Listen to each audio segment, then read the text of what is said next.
Assalamualaikum warahmatullahi wabarakatuh. Nama saya Andi Nur Damayanti. Saya mahasiswa program studi gizi kesehatan masyarakat Universitas Tadulako. Jadi pada hari ini saya akan membawakan percobaan 7 yaitu telur. Nah, adapun bahan yang digunakan pada percobaan kali ini yaitu telur ayam ras, telur ayam kampung, telur puyuh, methylene blue,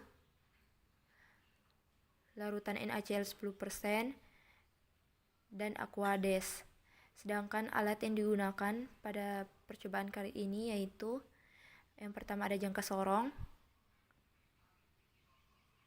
lalu ada cawan Petri, kemudian gelas beker, dan terakhir timbangan. Nah, untuk uji yang pertama kita yaitu pengamatan fisik telur. Yang pertama itu kita mengukur ukuran telur. Jadi yang diukur itu ada tinggi dan diameter telur. Jadi yang pertama saya lakukan yaitu mengukur tinggi telur atau H. Seperti ini.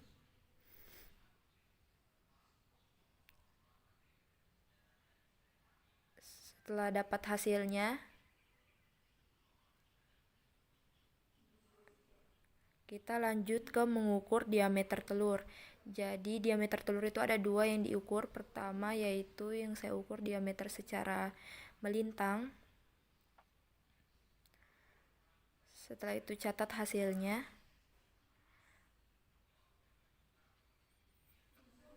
Kemudian ukur kembali diameter secara membujur. Kemudian catat hasilnya. Untuk telur ayam kampung dan telur puyuh itu tinggal saya berikan datanya karena perlakuannya sama. Nah, jadi kita lanjut ke yang kedua yaitu mengamati kondisi kerabang. Jadi ada beberapa parameter yang diamati. Yang pertama ada bentuk, kehalusan, ketebalan, dan kebersihan kerabang. Nah, untuk telur ayam rasnya terlihat bentuknya itu normal, kehalusannya itu halus, ketebalannya itu tebal, dan keutuhannya itu utuh. Kebersihannya juga bersih. Jadi dia masuk ke dalam mutu 1 untuk telur ayam ras. Sedangkan untuk telur ayam kampungnya itu kita amati dengan cara yang sama. Jadi terlihat yang saya lakukan itu saya dapati bentuknya itu normal, kehalusannya itu juga halus, ketebalannya itu sedang, keutuhannya utuh, dan kebersihan kerabang itu sedikit ada noda kotor di kerabangnya. Jadi untuk telur ayam kampung dia masuk ke dalam mutu 2. Selanjutnya yaitu telur puyuh. Masih kita ukur dengan parameter yang sama. Jadi untuk bentuknya itu dia sedikit abnormal, kehalusannya sedikit kasar, ketebalannya itu tipis, keutuhannya itu utuh, dan kebersihannya itu termaksud banyak noda dan sedikit kotor. Jadi untuk telur puyuh itu masuk kategori mutu 3. Atau bisa dikatakan kualitas telurnya kurang baik. Jadi yang ketiga yaitu kita mengamati kondisi kantong udara dengan menggunakan senter. Seperti ini. Nah, jadi parameternya yang kita ukur itu, yang kita lihat sebenarnya ada dua, yaitu kedalaman kantong udara dan kebebasan bergerak. Hanya saja karena sebenarnya kita itu menggunakan candler, tapi candler tidak ada, jadi kita tidak bisa melihat dengan jelas kedalaman kantong udaranya. Jadi yang bisa kita lihat yaitu kebebasan bergeraknya. Jadi ini kebebasan bergeraknya dia termaksud ke dalam mutu 1 yaitu tetap di tempat.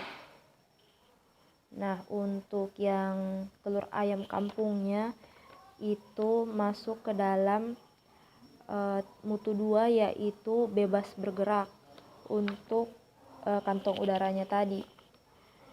Jadi untuk yang terakhir yaitu telur puyuh itu masuk ke dalam mutu 3 yaitu bebas bergerak dan dapat terbentuk gelembung udara. Jadi yang selanjutnya itu kita menimbang berat telur. Jadi ada 3 yang kita akan timbang. kuning telur, putih telur, dan kerabangnya. Jadi yang pertama kita pisahkan dulu kuning dan putihnya sampai benar-benar terpisah. Seperti ini, bisa kita lakukan dengan cara seperti ini. Jadi karena kualitas telurnya tadi ini bagus, jadi memisahkannya itu lumayan mudah.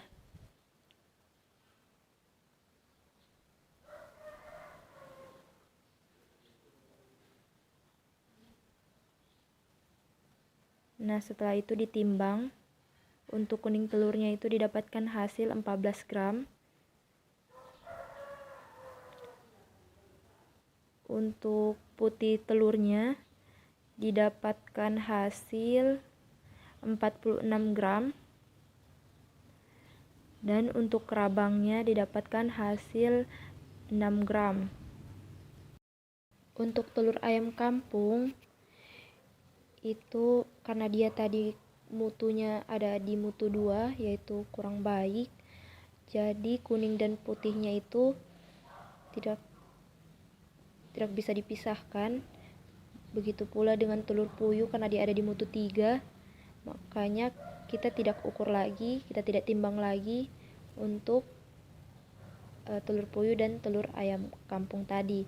Jadi kita langsung ke 5, yaitu mengamati kondisi putih dan kuning telur dari telur ayam ras. Untuk mengukur diameter dari putih telur, kita ambil jarak yang paling jauh dan ujung yang paling jauh dan yang paling jauh. Seperti itu. Nah, setelah dapat hasilnya dicatat, kemudian kita ulang lagi dengan cara melintang. Lakukan hal yang sama, jarak yang terjauh dan jarak yang terjauh setelah dapat hasilnya, kemudian dicatat. Lalu untuk diameter kuning telurnya juga seperti itu, diukur 2 kali, membujur dan melintang. Setelah benar-benar dapat hasilnya, kemudian dicatat. Kemudian selanjutnya kita masuk ke mengukur tinggi kuning telur dengan cara seperti ini. Kita tusukkan, lalu akan terlihat hasilnya di jangka sorong. Kemudian kita lakukan hal yang sama untuk mengukur tinggi putih telurnya seperti ini.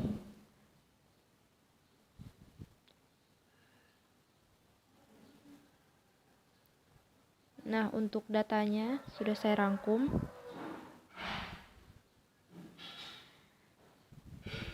Kita masuk ke keenam, yaitu mengamati bau dan aroma. Baunya itu bau amis khas telur. Jadi selanjutnya yaitu uji kualitas telur. Yang pertama dengan perendaman dalam larutan NaCl 10%, dapat terlihat telurnya itu terletak horizontal dan tenggelam, menunjukkan kantong udaranya itu masih kecil atau baru mulai terbentuk, jadi telurnya itu masih segar. Sedangkan yang ini dia mengapung, artinya dia ada di mutu 3. Nah, untuk pemeriksaan isi telur yang kedua itu kita menggunakan rumus penentuan indeks Hawks dengan nilai Z itu ada di modul. Dan yang ketiga yaitu mengamati porositas telur. Kita menggunakan 5 tetes metilen blue yang kita campurkan ke dalam Aquades. Setelah itu kita masukkan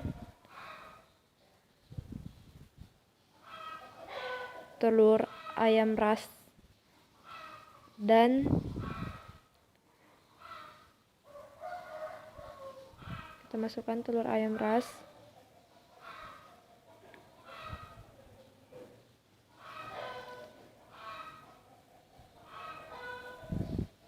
telur puyuh sebagai pembanding. lalu kita diamkan selama 1 jam. Setelah 1 jam, kita lihat jumlah bintik warna yang ada pada kulit telur. Jadi semakin banyak bintik warnanya artinya semakin poros suatu telur, atau semakin poros atau mengalami penurunan kualitas. Nah, di sini kita lihat bintik warnanya sangat sedikit, artinya kualitas telurnya sangat baik. Sekian video tutorial dari saya, kurang dan lebihnya saya mohon maaf. Wassalamualaikum warahmatullahi wabarakatuh.